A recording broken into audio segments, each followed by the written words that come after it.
By mid-morning, the world understood that the Pacific was no longer just a region of trade and patrols.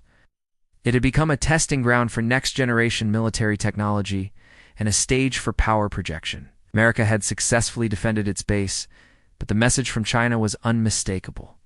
They could reach U.S. installations, challenge defenses, and force America to react. The event ended without open conflict, but it reshaped strategic thinking. Military planners across the U.S. and allied nations immediately updated threat assessments, revised engagement protocols, and accelerated deployments. The strike had been contained, but the Pacific's strategic landscape had shifted.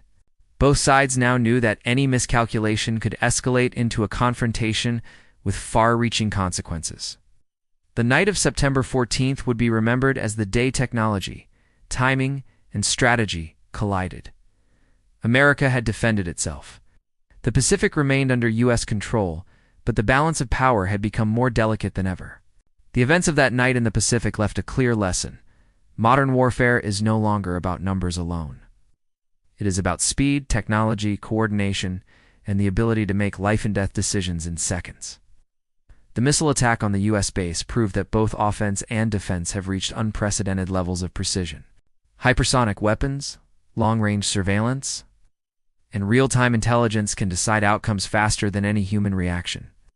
For the U.S. military, the incident demonstrated the effectiveness of layered defense. Radar networks, ground-based interceptors, naval systems, and air assets worked in concert. Decisions flowed through a structured chain of command, yet human judgment remained critical. Officers, pilots, and sailors acted decisively under pressure. Technology alone would not have saved the base. It was the trained personnel operating those systems who prevented disaster. The attack also highlighted the precarious nature of deterrence in the 21st century.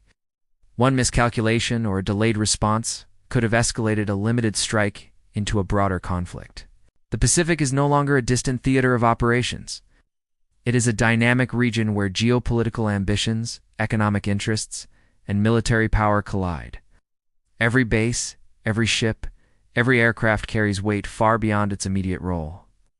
On the global stage, the incident sent a message to allies and adversaries alike.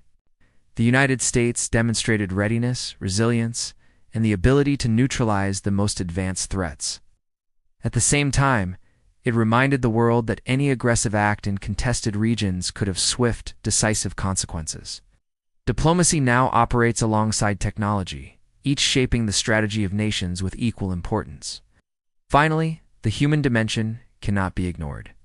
Service members who faced the missile threat experienced the tension of modern combat in real time. The psychological weight of knowing the enemy can strike from thousands of kilometers away is immense. Yet, through training, coordination, and determination, they upheld their duty. Their actions reflect not just military skill, but the commitment to protect lives, territory, and global stability. In reflection, the missile attack and America's response reveal the nature of contemporary conflict. Precise, rapid, and high stakes. The Pacific remains a strategic arena where power is measured in milliseconds, and the balance can shift overnight. While technology continues to evolve, the human element, strategy, decision-making, and courage remain central to survival. The night of September 14th is a reminder. In the Pacific, silence is never peace. It is a pause before history moves again. When it does, readiness, vigilance, and decisive action will determine who controls the next chapter in global security.